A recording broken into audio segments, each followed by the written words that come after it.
தமிழின் மாறுபட்ட இயக்குனர், வித்தியாசமான நடிகர் அமீர் மீண்டும் தான் ஒரு எம்ஜிஆரின் அபிமானி, எம்ஜிஆரின் ரசனைக்குரிய நல்ல ரசிகன் என்பதை ஒரு செயலின் மூலம் அறிவித்திருக்கின்றார், உலகத்திற்கு தெரியப்படுத்தியிருக்கிறான் என்றுதான் சொல்ல வேண்டும். அது என்ன செயல் என்கிறீர்களா? அவருடைய மகள் திருமணம்தான்.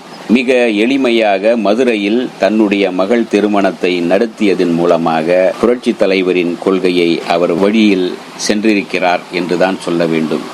புரட்சி தலைவருடைய படங்களில் பார்த்தீர்கள் ஆனால் ஒவ்வொரு படத்திலும் சாமி படம் அதாவது தலைவர்கள் படத்தின் முன்பு அல்லது தன்னுடைய அப்பா அம்மா படத்தின் முன்பு அண்ணா, பெரியார், காந்தி போன்றவர்களின் படங்களின் முன்பு தாலி கட்டுவது அதாவது மாலை அணிவிப்பது போலவும், அல்லது தன்னுடைய பெற்றோர் ஆக அந்த படத்தில் வருகின்ற பெற்றோர்களின் முன்பு படங்களின் முன்பு மாலை அணிவிப்பது போலவும் திருமணத்தை எளிமையாக நடித்து காட்டியிருப்பார் புரட்சி தலைவர். அப்படி எளிமையான திருமணங்கள் தான் அவசியம் என்பதை அவர் படங்களின் மூலமாக வலியுறுத்தி வந்தார். அப்படித்தான் மிக எளிமையாக தன்னுடைய மகள் திருமணத்தை மதுரையில் மிக அருமையாக நிகழ்த்தி காட்டியிருக்கின்றார் இயக்குனர், நடிகர் அமீர். சமீப காலமாக சங்கர் தன்னுடைய மூத்த மகளின் 2வது திருமணத்தை மிக தடால் புடலாக, மிக பிரம்மாண்டமாக 10 கோடிக்கும் மேற்பட்ட செலவில் சென்னையில் பல செட்டிங் போட்டு நட்சத்திர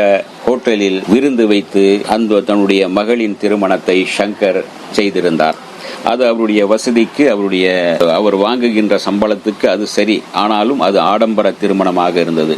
அதே போல அர்ஜுன், ஆக்ஷன் கிங் அர்ஜுன், குணச்சித்திர நடிகர் தம்பிராமையாவின் மகன் உமாபதி, ஆக்ஷன் கிங் அர்ஜுனின் மகள் ஐஸ்வர்யா, இவர்களின் திருமணமும் மிக பிரம்மாண்டமாக 3 நாட்கள் கோலாகலமாக நடந்தது.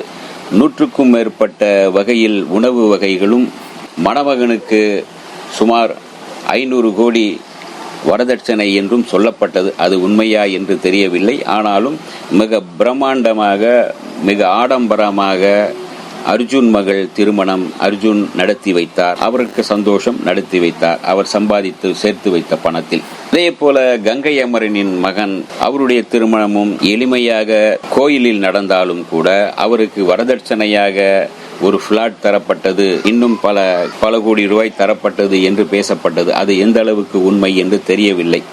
ஓரளவு அவர் கொஞ்சம் எளிமையாக திருமணம் செய்திருந்தார் என்று சொல்ல வேண்டும். ஆனால் மதுரை மண்ணின் மைந்தன், இயக்குனர், நடிகர் அமீர் தன்னுடைய மகள் அன்னிஷா முகமது முஸ்தபா என்ற இளைஞருக்கு, தன்னுடைய பகுதியைச் சேர்ந்த இளைஞருக்கு எளிய முறையில் ஒரு தனியார் மண்டபத்தில் திருமணம் நிக்கா நடத்தி வைத்தார். முஸ்லிம் முறைப்படி திருமணம் நடந்தது. இதில் சேரன், அமீரின் நண்பர் சேரன், டைரக்டர் வெற்றிமாறன், டைரக்டர் நடிகர் சமுத்திரக்கனி, சசிகுமார், நடிகர் ஆர்யாவின் தம்பி மற்றும் சூரி, கஞ்சா கருப்பு, திருடா திருடி டைரக்டர் சுப்பிரமணியம் சிவா, தமிழ்நாடு முஸ்லிம் முன்னேற்ற கழகம் சேர்ந்த பேராசிரியர் முனைவர் ஹாஜாகனி அவர்கள் மணமக்களை வாழ்த்தி ஒரு வாழ்த்து மடலை கொடுத்தார். அதாவது ஒரு கவிதையில் நபிகள் நாயகம் பெருமானார் அவர்களின் வாழ்க்கை முறையை அந்த கவிதையில் சொல்லி, இந்த திருமணம் எளிமையாக எப்படி நடந்ததோ அதே போல எளிமையாக, அழகாக, அன்பாக அந்த மணமக்கள் வாழ வேண்டும் என்று சொல்லியிருந்தார். சீமான் வந்திருந்தார். அதே போல சீமான் திருமணம் முடியும் போது, எப்போது பிரியாணி போட போறப்பா சகோதரா என்று கேட்டு ஒரு கலகலப்பை ஏற்படுத்தியிருந்தார். இந்த திருமணத்தில் சுமார் 7000 பேர் மதுரை மண்ணை சேர்ந்தவர்கள் கலந்து கொண்டார்கள். அவருடைய அமீர் அவர்களின் உற்றார், சுற்றத்தார், நண்பர்கள், உறவினர்கள், அப்புறம் மதுரை மண்ணை சேர்ந்தவர்கள் என்று ஏறக்குறைய 7000 பேர் கலந்து கொண்டு சிறப்பான பந்தியில் பிரியாணி விருந்து எல்லோருக்கும் பரிமாறப்பட்டது.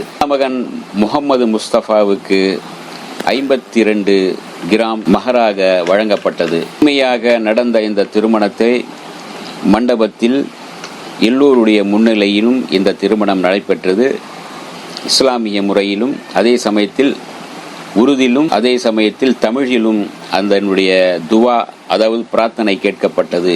இந்த பிரார்த்தனையில் கலந்து கொண்ட, மனமுருகி பிரார்த்தனை செய்தார் சமுத்திரக்கனி. கருப்பழனியப்பன் அவரும் கலந்து கொண்டார். ஆனால் அதே போல பொன்வண்ணன், அதிவீர பாண்டியன், ரங்கராஜ் பாண்டே என்று அரசியல் துறையை சார்ந்தவர்களும் சினிமா துறையை சார்ந்தவர்களும் பலரும் பல இயக்குனர்கள் கலந்து கொண்ட போதும் மேடையில் யாரும் பேசவில்லை. எளிமையாக எல்லோரும் சென்று மணமக்களை வாழ்த்துவிட்டு மன நிறைவோடு சென்னை திரும்பினர். இந்த வீடியோ உங்களுக்கு பிடிச்சிருந்தா லைக் பண்ணுங்க, ஷேர் பண்ணுங்க, கமெண்ட் பண்ணுங்க, சப்ஸ்கிரைப் பண்ணுங்க, மறக்காம பெல் ஐகானை கிளிக் பண்ணுங்க.